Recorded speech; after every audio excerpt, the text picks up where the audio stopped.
It's Lyrical #1, the first of our regular talks with artists and vinyl aficionados, discussing a wide variety of topics relating to music and vinyl.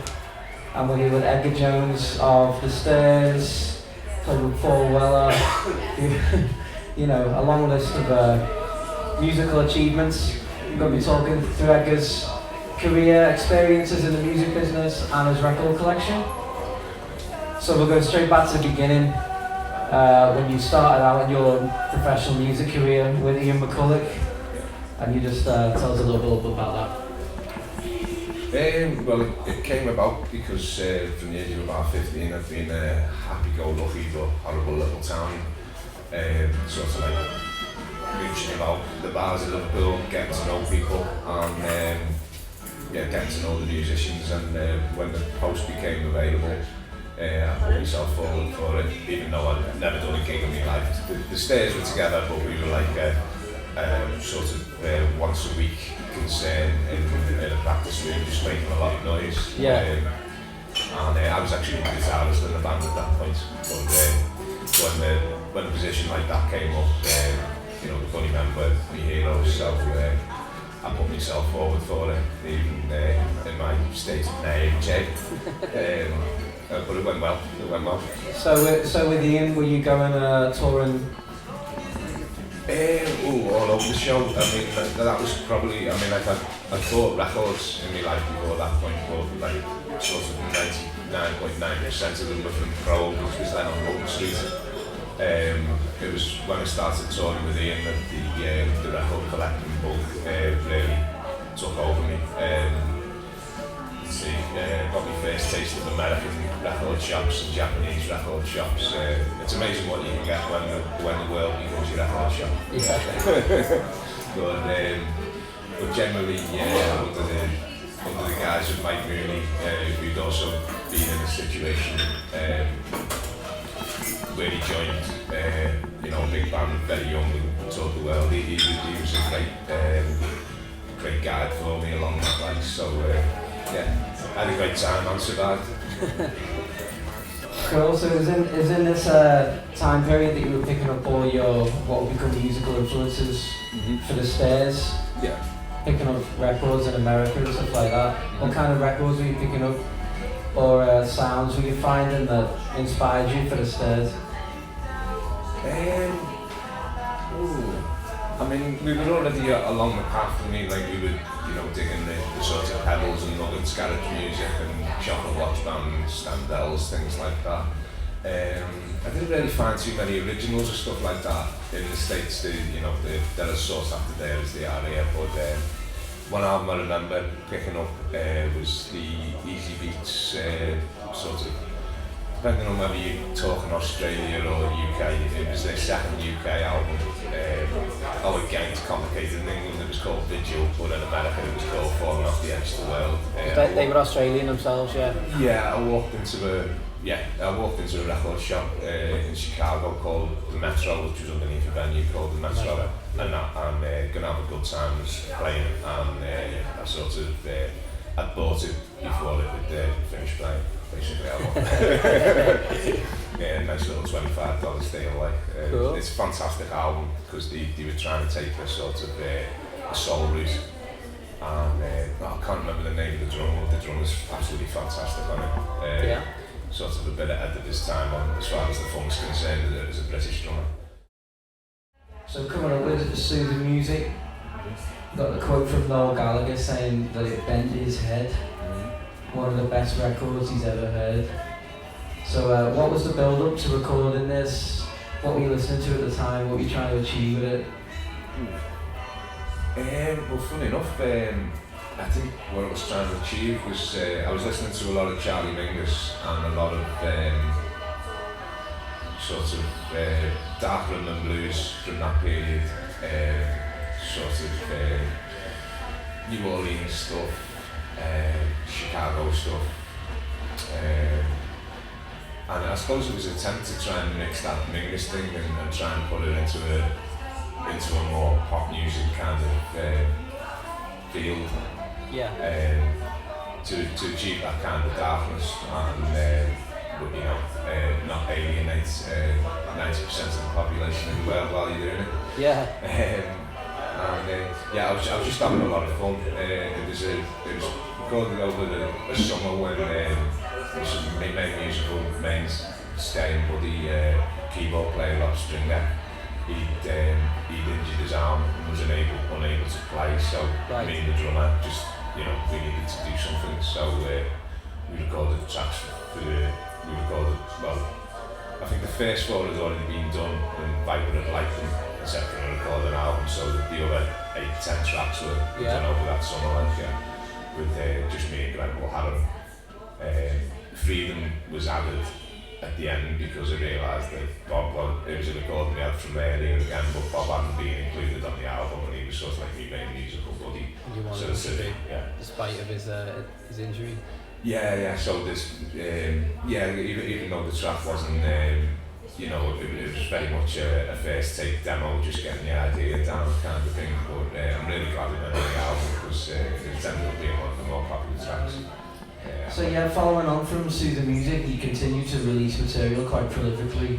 You got the second Jones's album, you got Mass Marauder, the Three Piece Project, and then your last two, Sense of Harmony, Morphic Fields. And they're all very varied.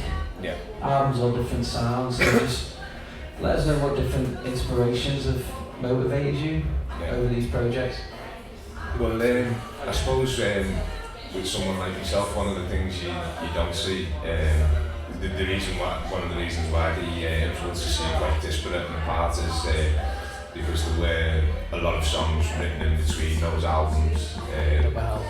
I mean, the sound of the Joneses previous to the Soothing Music album were more like a Sly and the Family Stone Dr. John thing, hence like that recording of Freedom.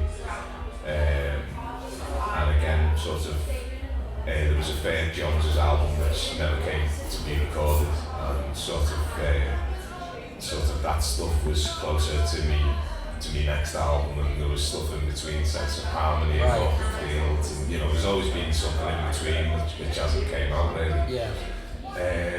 So what we see is the honed and polished material? Or just stuff that I happen to be working with people at the time, or you know, you know, get the call, it's time you did another album, it depends on what I'm working on at the time. I always like to think that there'd be room, space and time to go back and work on these other songs that haven't been seen through to the fruition. You know, that's definitely to be seen. Yeah, we have to do it. But as far as the influences are concerned, obviously with the three-piece stuff, it was heavy bands like Led Zeppelin. I just wanted to do something of that ilk. I was kind of, I don't know, I'd had a sort of a second love of Led Zeppelin in me mid-30s, as most males have grown to. You know, they have a second run through of all that, and it just seemed, after there was a lot of difficulty with the Joneses getting the 7 or 8 people in the room, so it was a natural progression to take things down to 3 people. Small combo, and that was a lot of fun. We did the stadium tour of Europe, supporting Oasis with that, and it was brilliant set to knock out three-piece music. Absolutely. So when did you start collecting records? It was probably around the age of 10 or 11 when I started buying them. You know, they were sort of, you know, sort of embarrassing examples of pop music at the time, like, you know, You Really Expand Our Ballet, that kind of thing. Sort of the first record that I bought for myself was the Buzzcocks single, it was called Promises. It was the follow-up to Never Fall in Love. My brother already had that one, so I bought the follow-up. You got something written about the Wombles. I read that. I read that it was the Wombles. That was my first record, but not an album. It was an album, It was the Wombles album, the big Wombles album from '75. But I didn't buy that myself. It was a Christmas present from my sister. So it was my first. Was there a good record. selection though? Were you into that kind of thing? I remember your Womble's fantastic. It stands up to this day. So moving past childhood and out of the Wombles and into teenhood, and as a young man, what kind of taste were you honing? I think it was very much a case of filling the gaps that my brother had left for me, because I always, he was kind of a teenager during the punk era, so and the new wave things, so and a lot of local stuff like Pale Fountains, things like that. So we had all these records. So I suppose that was what drove me towards being into 60s stuff. You know, obviously starting off with the more obvious Beatles, Stones, Yardbirds, Kinks kind of things, and then discovering the insane American stuff that was contained on the Pebbles albums and things like that. And, Freakier side of things. Yeah, and the freaky British stuff as well.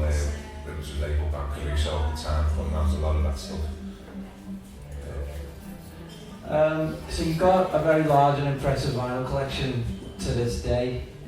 Could you just tell us about your sort of favourite pieces you got, your rarest pieces, kind of thing you would never part with, even if if your house was burning down, you'd go and get that?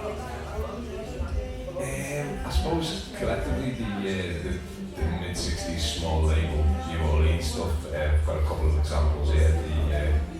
The like Nola Records. There was four producers who were very prolific, and they were cutting records every other day. A man who was quite known to the funk people, Eddie Bow.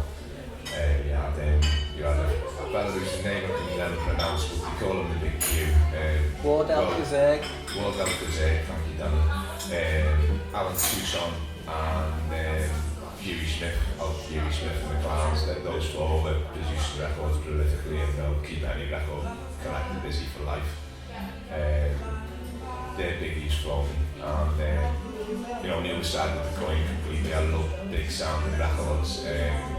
Like British examples like the Scott Walker solo material with the big orchestral arrangements, and American things like producers like Charles Stedley, who were recording really big sounding open records for chess. A famous example is Marlene Shaw's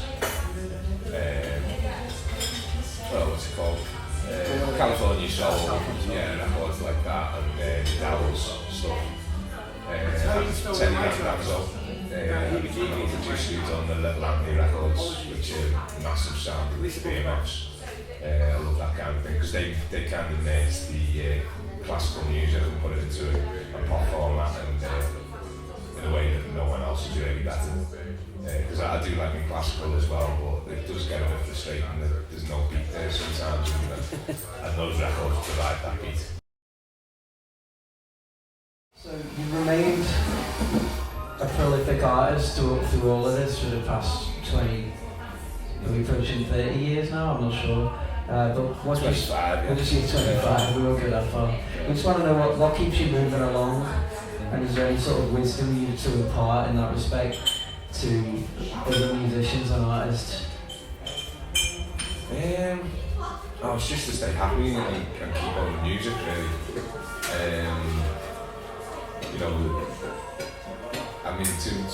Young musicians can put too much pressure on themselves, searching for deals which are, harder to get than ever these days, what I mean? I was lucky to have been doing things in the late 80s, early 90s, when, record deals were to a penny and quite fruities.